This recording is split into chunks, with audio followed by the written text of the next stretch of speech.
Hello, happy Monday, welcome back. I have revamped my writing process, and so that's what I have been excited about. That means that's what I'm going to talk about, just because it is the most recent, most exciting thing that I have going on. So I have all of my stuff that I have most recently been using for my writing process, and I'm going to kind of walk through it with you, and maybe it'll help you kind of refine your writing process or organize your writing process in a different way. Mine might be a little excessive, but it's what has been working for me currently. So yeah, I'm going to jump into like what materials I use, different websites and stuff that I use, applications that I use, that kind of stuff. So let's get into this pile of materials behind me, and we'll talk about that first. So the first thing I want to talk about is materials, because that is kind of your starting point. You get materials that you're going to use. So what I use most often, first of all, for organization, I use just like regular binders. I will get them at Walmart. A lot of them are from when I was in school and I did not need them anymore, so I repurposed them into some writing binders. I tend to use like crappy pens, I guess you could call them, for like writing notes and outlining and things like that. In one of my notebooks where I am outlining right now, I have been using just like these really cheap little Bic pens that you can buy in like ginormous quantities. These I get from like, I got a ton at universities when I was touring. I get them, from businesses all the time. So like I have tons of them. And then I also have a bunch of these little like not very nice pens that I got as gifts a lot when I was in school, when I first started writing and things like that. So I tend to use these for like taking notes, planning, all of that stuff. I also like to have red pens because when I go through and I like edit stuff and kind of refine stuff, I like to use a red pen so that it really stands out and I can really see it. Notebooks. I tend to handwrite stories before putting them on my laptop. To do that, I will use like composition books. I have a bunch of these that are super old. I got them when I was still in school.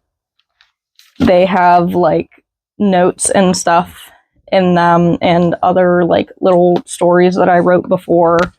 So I use those a lot. Another thing that I use a lot that I mostly get around like back to school season when they're cheapest are like just regular notebooks.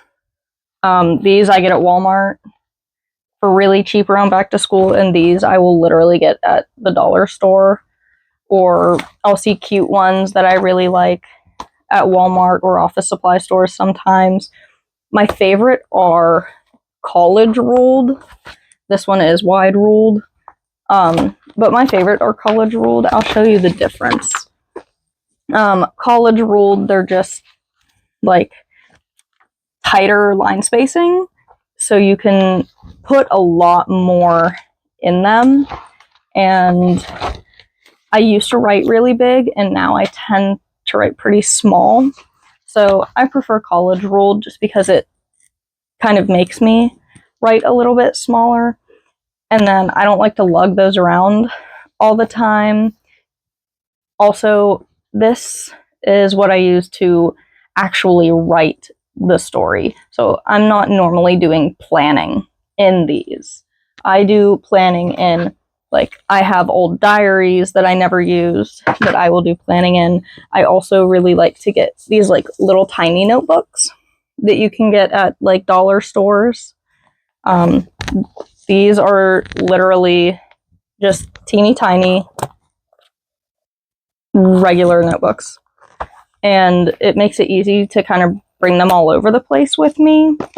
I don't always get lined ones. I really liked the bee design on this one, so I got it, but this one is like graph paper instead. I don't really have a preference. I know there are some people that like to write in sketchbooks. I've done that. I will use graph paper. I will use lined paper. I will use dotted. I really don't have a preference. I know there's a lot of people that will like only write in Electrum, or they only write in Moleskine, or however you say that brand. But I just use whatever's cheap. And I use things that just look cute. So that is pretty simple. You can use whatever you prefer. It's really not that big of a deal. But those are what I use. So now I'll kind of show you how I use them. So when I'm using these materials, I tend to be a little bit sloppy. Like, I just write random things. I will write down random ideas. Like, I use a lot of little symbols for stuff so I remember what goes where. I will like plan and plot things. I will literally have just like random little notes everywhere. And then I will do like some chapter planning and stuff like that.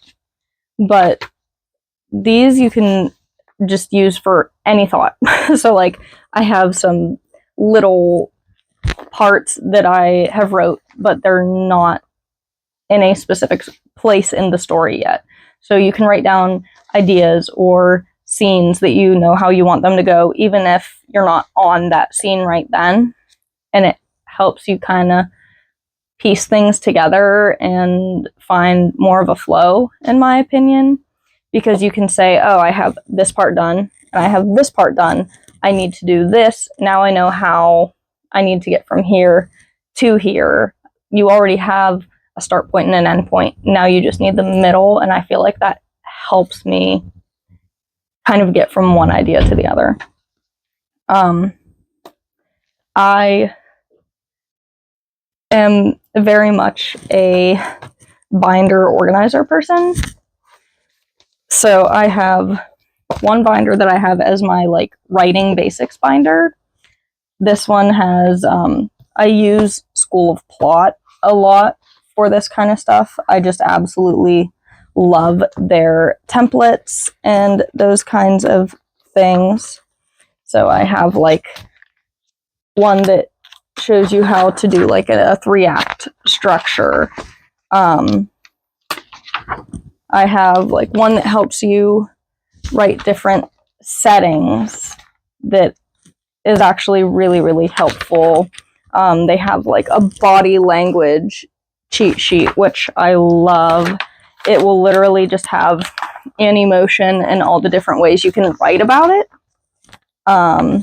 They have these wonderful templates that will help you like brainstorm a conflict, and it will allow you to have like little steps on how to write it. They have scene building. They have like how to do fantasy world building, how to do a romance. They have all kinds of stuff. I will link their website in the description box so that you'll be able to see that. Next, I have a bookbinder for book ideas. I use a lot of like outlines that I've printed and I'm filling out in here. So I use this one from Imagine Forest a lot, where it will literally have one sentence to describe what you want to write, the main setting. It has like a spot for your characters. Summarize the beginning and end of your story. Has literally, I think, 24 spots for like key scenes, so that you already have an idea of all the different places you want the things to happen in. I also will use the School of Plot 3-act outline that they have that is blank for you to plan like all of your 3 acts and all of that stuff. I'll have little loose leaf sheets of paper for brainstorming and different thoughts. And these I really, really like. I find that it makes planning and plotting easier for me. I will put ones that I've already filled out in this binder, but I keep just a little folder full of empty outlines that I have easy access to. Once I take an idea and I'm trying to expand on that idea, I will also have a binder for that idea. So this one that I have been working on recently is for a dark academia series that I'm plotting out and thinking of, and I use Notion to like do basic outline, and then I literally just have like all of my outlines in here, and I keep like character sheets in here so that it helps me to have all of that stuff ready for when I am writing. So next I will talk about how I write everything out and why I do that. So I'm going to put some of these away and then we'll talk about that a little bit more. So once I have my idea ready, I have my outline and everything, I have a notebook that I have in this binder that I will take out and we'll look at it a little bit closer. I will literally just handwrite the entire like story, and then I will go through with my red pen and I will make edits to my handwritten story. After that, I will put it next to my laptop and I will type it up. I like to use Scrivener. It makes it easier to kind of have separate scenes that you're planning out. So my favorite thing about Scrivener is you can make a chapter, and then within that chapter you can make separate scenes that you can move around and see where they kind of fit best. If I am not using Scrivener, I'm usually using either Google Docs or Microsoft Office. That's just the easiest to access. But after handwriting all of it, I do still keep track of word count when I handwrite. You'll see like on the edges, I will literally write how many words there are in each paragraph. And then I add them up at the end and I put my word count for each chapter. And then in the next chapter, when I finish it, I will have how many words I have in that chapter, and I will put how many total words I have so far. So that kind of helps me get an idea of how much I am writing, which is really nice. After this is all done and I'm no longer using it, everything is on my laptop, it is typed up. I like to print it out and go back through with a red pen again and make any edits and then update it. I don't like to print the whole thing at home if I can help it. My printer at home is not super great, and my printer is also through like an HP subscription service. So if I use my whole family's entire monthly allotted pages in one day, it causes some problems in the household. So Staples is a really nice place to get all that printed.